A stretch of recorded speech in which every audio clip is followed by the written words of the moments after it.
spectrum disorder and autism are both general terms for a group of complex disorders of brain development. These disorders are characterized in varying degrees by difficulties in social interaction, verbal and nonverbal communication, or repetitive behaviors. Some of the causes of autism. There is no known cause of autism right now. However, a lot of scientists have been thinking that it links genetically and through heredity. When it was first kind of discovered, a lot of people thought that the parents were to blame, and specifically the mothers who were being cold and unresponsive towards their children, which we now know today is not the case at all. And there are no known links between vaccines and autism, which has been discussed over the past few years as well. Some autism statistics. Autism affects 1 in every 60 children, 1 in every 42 boys, 1 in every 189 girls, and more than 3 to 5 million Americans live with autism spectrum disorder. Autism services cost U.S. citizens $236 to $262 billion annually, $175 to $196 billion for adult services, and $61 to $66 billion for children's services.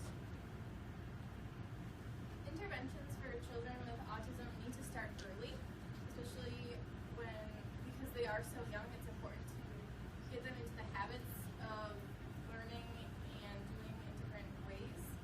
It needs to be constant and very intensive for the child in order to make progress, which is so important at a young age, so that hopefully when they get to school age they are able to catch up more easily. It's very important to use positive behavior models and reinforcement. That has proven time and time again to get results faster and to have results that remain and are retained better. Having a family-centered model is key especially at a young age, I should say, because when there's a strong communication between the parents and the people who are helping the child, everything always works more smoothly. And always, even when they're very young, it's important to have them in the most inclusive setting with their peers. Continuing on with that, when they get to school age, it's very important to keep with a lot of the same things, using the positive behavior, having a lot of communication between teachers and the parents, as well as being in natural settings. One thing that should be highly emphasized in your classrooms is the fact of learning social skills. Depending on how severe they are, they might have trouble with knowing how to cook for themselves, how to plan meals, how to make change back. Simple things like going to the grocery store and knowing how to interact with people, or even how to find things on the shelves. It's the hope that one day, I think, for all educational systems is that the people, when they leave, are able to support themselves and know how to live on their own. So really focusing on that, I think, is very important in classrooms. All right. You know, oftentimes people see someone with autism and they have a tendency to think that person is kind of dumb. And the reason for that is because someone that has autism has a tendency to just like stare off into space. And you try to talk to them and they don't really respond. But it's not that there's nothing going on, there's actually quite a bit happening. And to give you an idea of what's going on, we're going to do ourselves a little exercise. So I want everyone to pick up either a pen or a pencil. Alright? Now what you're going to do is you're going to hold it up and you're just going to focus on what you're holding. There's nothing here except you and your pencil. Alright? Now I want you to really look at it. Make sure you pay attention to every groove on the pencil. Not only that, but I want you to visualize what it would be like to take apart this pencil. Really visualize every little piece that makes up the pencil. So let's do nothing right now but focus on what you're holding. All right, you can stop that now. All right.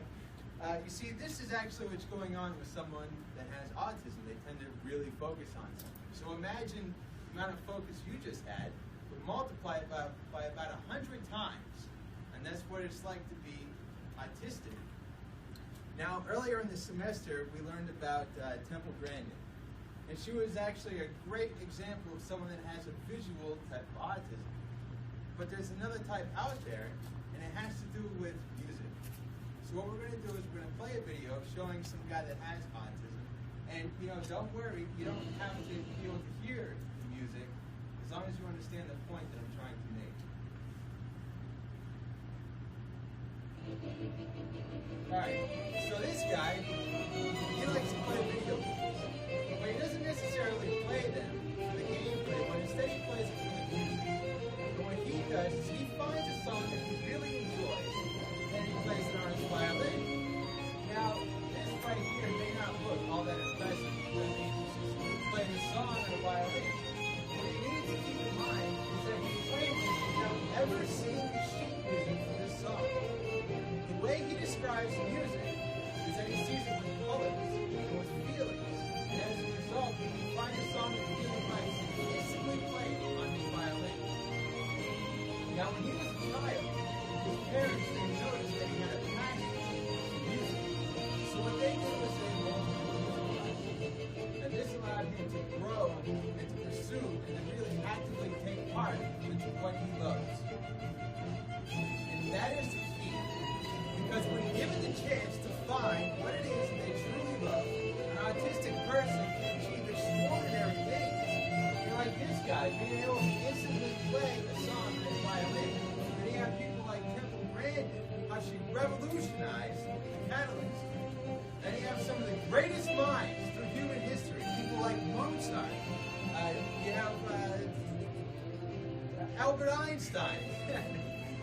All these, these people are either thought to have had autism, but they showed many signs of autism. So remember, if you do find yourself teaching a child with autism, they are not dumb, but they're brilliant.